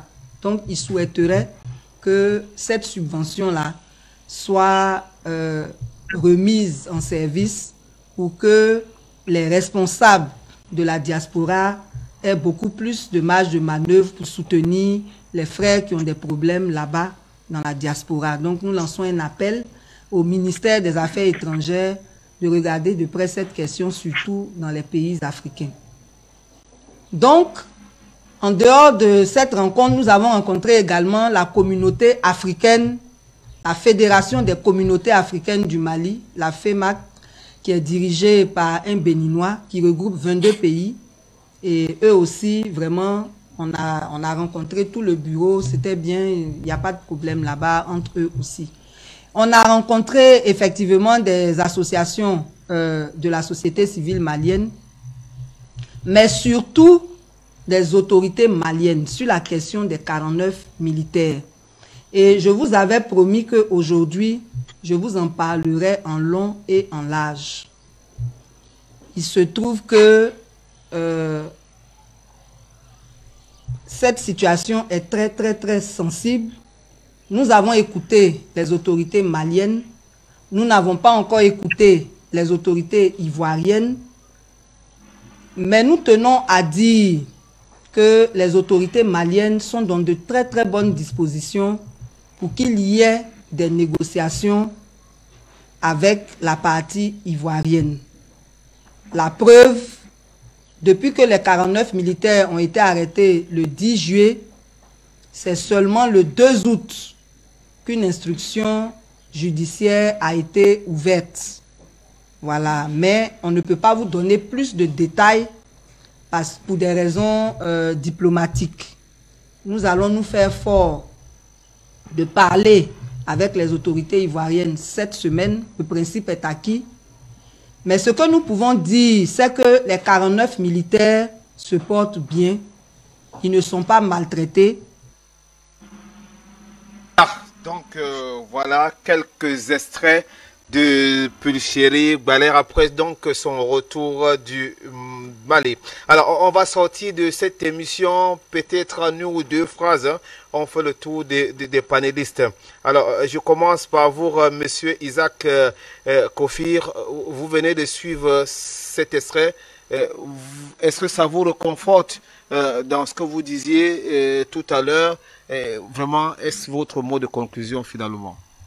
Oui, tout à fait. Ce qu'elle a dit là, j'ai eu à échanger dans le cadre privé avec elle, parce que nous l'avions invitée pour qu'elle nous explique un peu la démarche qu'elle comptait entreprendre, et tant au Mali que sur la situation en Côte d'Ivoire concernant la vie chère, voilà, tout simplement. Alors, aujourd'hui, cela nous réconforte, mais aussi nous inquiète, parce que si le gouvernement de M. Ouattara est convaincu qu'elle sait quelque chose, est-ce qu'ils ne vont pas attenter à sa vie? En Côte d'Ivoire, vous savez, il y a un problème d'empoisonnement qui est récurrent. Il y a des hautes autorités qui ont été empoisonnées, il faut le dire. Certains ont eu le courage de sortir pour l'affirmer publiquement, tel que le général de gendarmerie Gaston Ouassena Koné. Et nous avons M. Samba David aussi, qui avait été emprisonné des années plus tôt, en 2018. Il est sorti dans un état assez critique. Jusqu'au jour d'aujourd'hui, il doit se rendre en Tunisie pour y subir des soins. Donc, nous craignons que le gouvernement de M. Ouattara veuille faire taire Mme Balé pour toujours, ou attenter tout simplement à sa vie, pour ce qu'elle sait. Parce que vous savez, dans la mafia comme dans le monde de l'espionnage, lorsque vous découvrez la vérité, vous ne devez pas vivre. Et c'est ce que nous craignons. Donc, c'est très bien que vous en parlez et continuez d'en parler, parce que cela pourrait sauver une vie innocente qui se bat que pour les pauvres. Merci de m'avoir reçu et à très bientôt. Et je suis à votre disposition, en tout cas pour parler des problématiques liées à la Côte d'Ivoire et à l'Afrique tout entière. Quoi vous, Monsieur Isaac Kofi. Alors, Monsieur Tapé Groubera, alors dites-nous votre mot de conclusion, cette affaire de Pluchéry et Gbalé, comment est-ce qu'on peut finalement faire pour mettre fin à ça? Oui, comme l'a dit tout à l'heure mon frère Isaac Kofi, c'est la mobilisation, notre mobilisation, qui va permettre à ce que Pluchéry Gbalé puisse recouvrer sa liberté. Je rappelle aussi que avant qu'elle ne parte, puisqu'elle était dans une démarche d'une lutte sur la vie chère en Côte d'Ivoire, qui a commencé déjà depuis 2020, il faut que les gens le sachent, 2020-2021. Donc elle a lancé un mot d'ordre de ville morte, le 30 août prochain, c'est-à-dire dans quelques jours, il y a ville morte. Pour que nous puissions l'aider, je pense, c'est de respecter l'opération ville morte, rien que le mardi 30 août. Deuxièmement, elle a parlé des marches éclatées, le 3 octobre. On espère qu'en ce moment-là, elle est sortie, elle et son groupe. Nous demandons aussi à son groupe, l'ACI, Alternative Citoyen Ivoirien, de nous dire un peu comment on peut les joindre pour pouvoir nous, symboliquement, peut-être à l'extérieur, comment pouvoir faire pour qu'on puisse travailler de manière concertée, organiser des manifestations. C'est ce que nous pouvons dire. Parce que, comme l'a dit mon frère Isaac Kofi, ce régime a une tradition, c'est l'empoisonnement. Je vous ai dit que dans le document du 24 mai 2011, le président Laurent Gbagbo s'est écrit par son avocat à la CPI, a été empoisonné. Mais on ne sait pas, c'est pas miracle qu'il a survécu. Donc nous sommes inquiets, effectivement, de cette situation. C'est pour cela que nous disons aux structures des droits de l'homme de tout faire pour pouvoir voir Mme Pluchéry Gbalé et que on prenne vraiment soin d'elle, parce que notre frère Samba David, on l'a dit tout à l'heure, a été empoisonné. Il y en a d'autres qui ont été empoisonnés. Et c'est vraiment récurrent. Donc, je ne parle plus pour vous remercier et dire merci à votre chef de l'invitation que vous nous faites. Et nous sommes à votre disposition pour les débats relatifs à la Côte d'Ivoire et à l'Afrique. Afrique Média, c'est nous. Groubera. Alors, Monsieur Dassi de Bidounté, alors on dit souvent en toute chose une leçon ou un enseignement. Quel enseignement ou quelle leçon à retenir pour la Côte d'Ivoire et pour les Africains dans cette histoire de Pluchéry Gbalé? Merci. Je pense que il faut saluer d'abord le leadership de cette dame. Quand elle a donné cette conférence, on voit que vraiment elle a été honorée par le peuple malien, par les autorités, la société civile. Et je pense que ça, c'est une grandeur, c'est une leçon, et qu'on soit bien acquis de cette manière. Et deuxièmement, moi, je pense que en Afrique, nous devons exploiter nos talents pour pouvoir aider aussi nos États, nos frères, nos amis, en tout cas, pour nous entraider. Parce que c'est une dame qui a du talent, qui a du leadership, qui a de la confiance. Et je pense que la Côte d'Ivoire aurait dû exploiter ça. Et aussi, je pense que c'est une fuite en avant parce que quand elle explique, si elle a été reçue, comme elle a été reçue par les autorités maliennes, elle disait que non, les Maliens ont parlé, maintenant eux, ils doivent rencontrer les autorités ivoiriennes. Donc cette dame était dans une démarche très constructive. Et moi, je pense que je suis tellement fier de cette dame que, permettez-moi de dire ça comme ça, un simple individu qui n'est pas une autorité, une personnalité, c'est l'air pour se donner de telles volontés et de telles disponibilités. Je pense que vraiment c'est une grande dame. Et au retour, elle devait rencontrer les autorités ivoiriennes. Donc c'est pour ne pas la rencontrer que les autorités ivoiriennes ont fait cette fuite en avant. Puisque quand elle a rencontré les autorités maliennes, ils se sont entretenus.